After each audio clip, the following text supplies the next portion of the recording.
मैं doctor Ashok Kumar SPC government college Ajmer से आज आपके लिए सेमेस्टर थर्ड का केमिस्ट्री इन लाइफ में जो मेटल आयंस हैं उनका रोल क्या है केमिस्ट्री के अंदर या लाइफ के अंदर, वो आज हम पढ़ेंगे।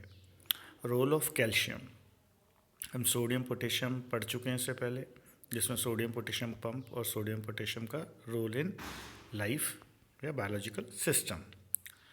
आपको पता है कि कैल्शियम एक मेजर कैटायन है in the structural material such as teeths, bones, shells and a number of other less well known calcium rich deposits. Calciferous biological materials like bone, यानी जिसमें कैल्सिफिकेशन होता है biological material bones, do consist of largely calcium carbonate phosphate is continuously being deposited, reabsorbed and well act as a buffer for the body. ये हमारे body में काम होते हैं। क्या काम होते हैं? कैल्शिफेरस यानी डिपोजिशन, डिपॉजिटेड होता है कैल्शियम किस फॉर्म में? कैल्शियम कार्बोनेट और फॉस्फेट। रीएब्जॉर्ब होता है, ब्लड से जो हमारे मिनरल्स हैं वो एब्जॉर्ब होते हैं। बफर रखता है बॉडी में, जो ज़रूरत पड़ती है तो रिलीज़ करता है। दूसरा, कैल्शियम और phosphate ions are controlled by hormonal system. ये दोनों हार्मोनल सिस्टम से होते हैं। जैसे थायराइड हुआ तो ये हार्मोनल सिस्टम से होता है, इनका एब्जॉर्प्शन रीअब्जॉर्प्शन, तो ये हार्मोनल सिस्टम से। The form of phosphate that occurs in bone teeth, यानी कैल्शियम फॉस्फेट जो बोन्स और टीथ में, तो उसका सेम कंपोजिशन होता है जो मिनरल एपेटाइट का होता है। अब हम इसका मिनरल एपेटाइट का फार्मूला देखेंगे। इसका फार्मूला है C10PO होगा। ये जो हमारा ये है, ये कैल्शियम Ca होगा। तो जिसके अंदर हमने ये देखा कि C10PO46X2 where X is fluorine, chlorine और OH। ऑलमोस्ट जो वाइटल फंक्शंस है बॉडी के, उसमें कैल्शियम एक वाइटल इम्पॉर्टेंट पार्ट है, जिसमें कैल्शियम एंजाइमेटिक एक्शन करता है और वो एंजाइमेटिक एक्शन बॉडी के अंदर मसल कॉन्ट्रैक्शन को प्रोग्राम करता है। ट्रांसमिशन ऑफ नर्व इम्पल्स, ये हमारा नर्व इम्पल्स है। और बायोलॉजिकल के स्टूडेंट्स जानते होंगे कि जब ब्लड कोगुलेशन होता है तो calcium act as an ion करता है उसको फाइब्रिन बनने के लिए और ब्लड कोगुलेशन में हेल्प करता है। तो इस तरह से हमने कैल्शियम के पढ़े। एक बार पुनः हम देख लेते हैं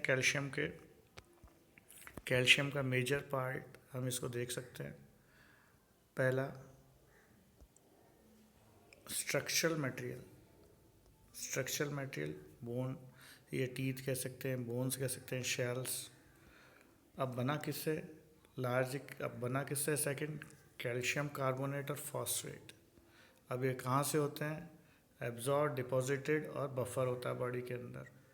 हार्मोनल सिस्टम से कंट्रोल होते हैं ये, और ये मिनरल एपेटाइट के बराबर होता है इसका फार्मूला। दूसरा, ये एंजाइमेटिक एक्टिविटीज़ में पार्टिसिपेट करता है, जो कि मसल कॉन्ट्रैक्शन और नर्व इम्पल्स को ट्रांसमिशन में सहायता देती है, और ब्लड कोगुलेशन। इसके साथ अब हम नेक्स्ट जो पढ़ाएंगे हमारा मेटल आयन, वो है role of magnesium ion. Magnesium ion के बारे में एक बेसिक हम लोग पढ़ते हैं कि भाई मैग्नीशियम क्लोरोफिल के अंदर पार्टिसिपेट करता है, मेटल आयन है। जैसे आयरन हमारा ब्लड के अंदर होता है, तो इसी तरह मैग्नीशियम की क्लोरोफिल के अंदर होता है। चलिए इसके बारे में आज हम पढ़ते हैं। जो मैग्नीशियम आयन है उसका high charge to radius ratio रहता है। इसी के कारण ये हाइड्रेशन इसका बहुत ज़्यादा होता है, स्ट्रॉन्ग हाइड्रेशन होता है। हाइड्रेशन यानी वाटर का अटैचमेंट। देखिए, aqua hydro magnesium second ion जो ये बनेगा। अब there is plays important role in biological system. क्या है वो रोल? It has a major role in counter ion to negative charge. ये नेगेटिव चार्ज का काउंटर आयन काम करता है। ROPO3H minus group in nucleotides and polynucleotides. तो ये जो नेगेटिव चार्ज है इसके लिए जो ये सिस्टम है major role in act as a counter ion to negative charge ROPO3H minus. ये न्यूक्लियोटाइड और पॉलीन्यूक्लियोटाइड्स में magnesium helps to stabilize 3-dimensional structure of RNA and DNA, ribose nucleic acid and deoxyribose nucleic acid. This crucial to the proper function of genetic machinery of the cell. Cell की जो genetic machinery है उसको proper functioning के लिए हमें magnesium की ज़रूरत है। तो इसका क्या हुआ कि भाई एक तो DNA RNA के 3-dimensional स्ट्रक्चर में स्टेबलाइज करता है DNA RNA को स्ट्रक्चर को, और दूसरा कि भाई ये जेनेटिक मशीनरी का इम्पॉर्टेंट फंक्शन के लिए ज़रूरी होता है मैग्नीशियम। नेक्स्ट है the conversion of sugars to phospho sugar is achieve in the presence of ATP adenosine triphosphate.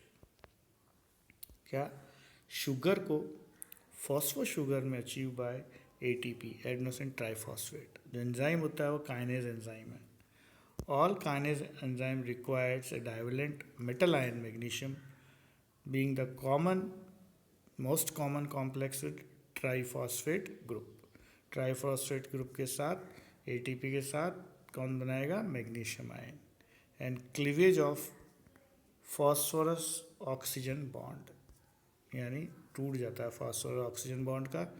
Magnesium also unique role in green plants as is atom in chlorophyll भी दो है A और B। It requires for phosphorescence to occur during the process of photosynthesis. Photosynthesis जो phosphorence होता है वो हम photosynthesis में रिक्वायर्ड होता है। अब इसका स्ट्रक्चर देते हैं। एडिनोसिन ट्राइफॉस्फेट, देखिए इसे फॉस्फेट है, मैग्नीशियम इसके साथ अटैच है। तो अब मैग्नीशियम इस पड़ोस वाले के साथ भी अटैच होगा। तो इस तरह से आप देख सकते हैं magnesium there is a cleavage between this and a bond formation in another atom. Proposed structure of magnesium and ATP.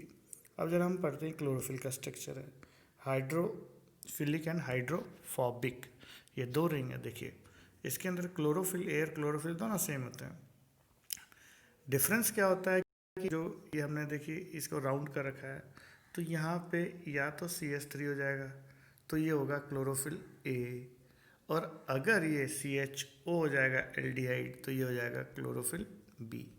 Chlorophyll B violet orange और रीजन के अंदर काम करता है। क्लोरोफिल B जो है और क्लोरोफिल उसको एनर्जी देता है, ये दोनों एनर्जी एसिमिलेशन करते हैं और इस तरह क्लोरोफिल इलेक्ट्रॉन ट्रांसफर के अंदर पार्टिसिपेट करता है और उसके कारण जो पत्तियां हैं पेड़ की वो ग्रीन दिखती हैं। तो क्लोरोफिल का में मैग्नीशियम होता है और इसको हम पॉरीफेरल रिंग्स बोलते हैं। ये जो देखिए ये जो रिंग्स हैं पॉरीफेरल रिंग है, उसका सेंट्रल पॉइंट मैग्नीशियम होता है। इस तरह से हम क्लोरोफिल A और क्लोरोफिल B को डिफ्रेंशिएट कर सकते हैं। क्लोरोफिल A में आप CH3 है, क्लोरोफिल B में आपका क्या आएगा एल्डिहाइड CHO। तो इस तरह से हमारा रोल ऑफ मेटल्स कैल्शियम और मैग्नीशियम पूरा हुआ।